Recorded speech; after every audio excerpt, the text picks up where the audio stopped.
there's always, week to week is always going to be game planning and adjustments. You'll do something different every week, but how unique was last week with all the different things you guys put in and putting guys in different positions? Was that one of the more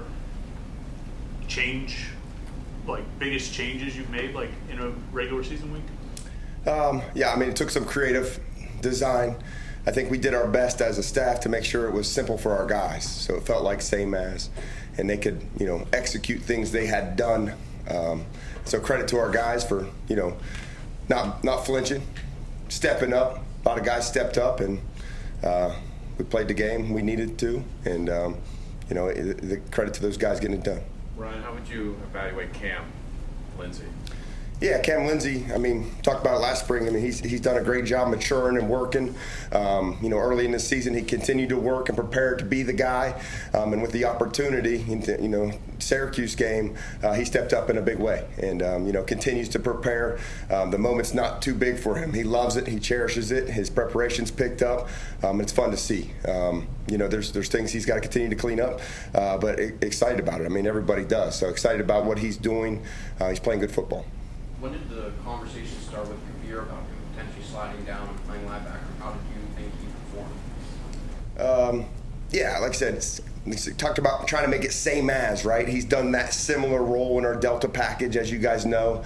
Just converted some of those similar assignments into our base defense to kind of blend that. So easy for him, smart, mature kid, stepped up in a big way and executed.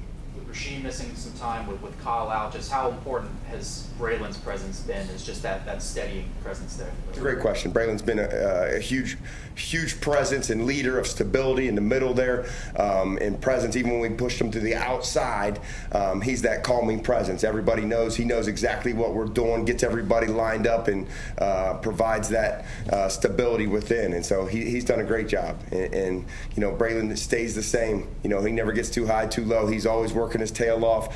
He's always steady. He's always confident and doing the right thing. So he's done a great job stepping up. How have you seen him just grow himself over?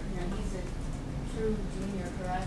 How have you seen him just get to that point where, a couple years ago he's the kid, and now he's one of the leaders on your defense? Yeah, I remember he came in. He jumped off his 2/3 through his high school basketball season to come here as a mid-year freshman. And I'd say even since that day, he's always been a mature, intelligent football player. He's worked hard to put on the strength to be able to be our Swiss Army knife and bounce around. But since that time, he's done a great job understanding not only what each assignment is at Star Mike and Money, but how to do it, and understanding big picture so that he can be a versatile piece for us, and to the point where now he's leading, right? And you have to know your job inside and out to be able to do the leadership things and look at the guy next to you and ask him to step up. And so proud of his growth, and he keeps working hard. There's no ceiling. He's going to keep working hard and keep pushing forward.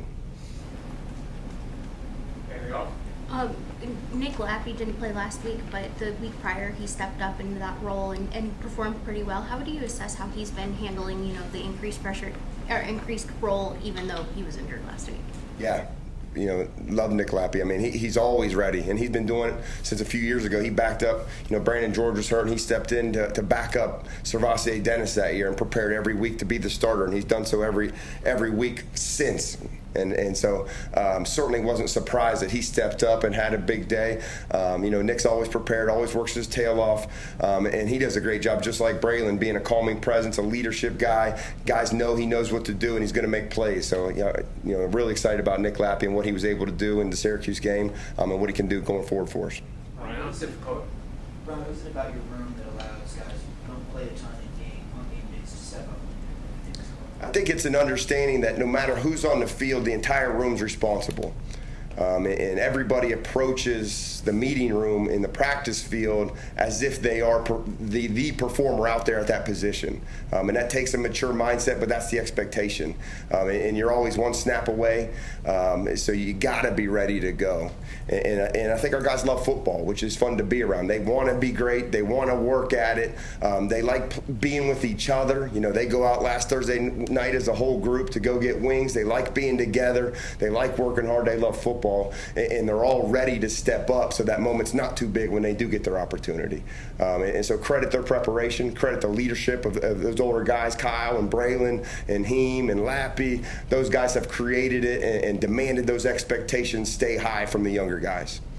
Yeah, Ryan, obviously you lead that, but does that type of thing have to come from the players? Like the players have to take ownership, accountability? Absolutely, absolutely. It has to be within. Certainly, if I just say it, it's lip service. But if the older guys in the room hold them to those standards, then it's powerful. And I'm not always there for every film preparation they're doing on their own. When I walk in there and they're leading each other, that's huge. Coming back in the evening when we're game planning as a staff, or early in the morning, that's huge to see. Those guys pulling each other along and finding different things outside of our standard meeting time. It's been pretty noticeable that the defense of the pool has been flocking to the ball and supporting that first tackler, first or two tacklers. I know that's something you guys preach, that sort of mob mentality tackling, but what is it like actually seeing that now happen on the field? Yeah, it's huge. It's an important. I think, Coach Bates is big on, right, in our defensive system, being aggressive, going to take shots, and you're counting on your brother to be there if you miss. It's an attack mentality. We brought hunt the ball mentality, so second guys coming in there to get the ball out. You're seeing some of those balls being punched out, which is fun to see. Huge game-changing plays. But that's Coach Bates' presence. That's every practice rep. That's the expectation, is that those guys are screaming to the football. The old school 2-whistle drill. And if you're not, and if it's a loaf, that's a crime against the team. And so we got to hold everybody accountable as a whole unit, and that's the expectation. So what you're seeing, if you're not seeing that, we have a problem. On top of some guys being banged up right now, your room in particular lost 2 guys before fall camp even broke. Just for you, from a coaching perspective, has this season been unique in the challenges it's presented just by sheer number of guys who have suffered injuries? A little bit. I try to think next man mentality. I'm looking to the next guy for him to step up. So I'm not going to sit there and wallow. You know what I mean? So I'm excited about each of those young guys coming to have a chance to perform. So I haven't reflected about it and been like, damn. I'm like, damn, let's go. You know what I mean? And so ready for those next guys to step up. And like I said, proud of how they have so far. And we're excited this week to go out to Stanford and step up and fight and go get a road win. What have you seen out of Stanford? I think they're challenging. Stanford's a great team. I think it starts with the head football coach. I was a short-time Buffalo Bill and grew up a Buffalo Bill, studying Frank Reich and all his comebacks and the job he did. And my last game with Buffalo, I was active when we were playing against the Colts, and he was the quarterback coach there, and we were going against Peyton Manning. And I know he was coaching that guy, and our coordinator at the time said, "Peyton Manning's so good, you better not try to disguise. He'll know you're out of position and check, certainly." And Coach Reich was coaching him. So I know they're a detailed staff, and you can see that on film, their preparation, and they're a tough football team. I think, a few years ago, they talked about like intellectual brutality, right? That's Stanford football, intellectual brutality. They're going to be smart and tough, and you see that. They want to come downhill. They're physical. They got a quarterback that can make checks. They got big running backs. They got a really good tight end. They got good skill on the perimeter, and they're in ball games. And so we're excited about that challenge. They're 3-0 at home, so it'll be a great challenge, and we're excited to go out there and play a good game. I've talked about installing the new Night Stalkers, their down defensive package, over the course of basically Monday through Friday last week. How challenging was that to teach guys to do different jobs? So again, what appears new is part put together of different things we've done in the past. So again, we try to make it same as to our kids so that they can understand and thrive in it. But it does appear different. It is different pieces that aren't normally together. But like I said, credit goes to our guys for putting it all together and executing it. Anything else? Thanks for your time. Appreciate you.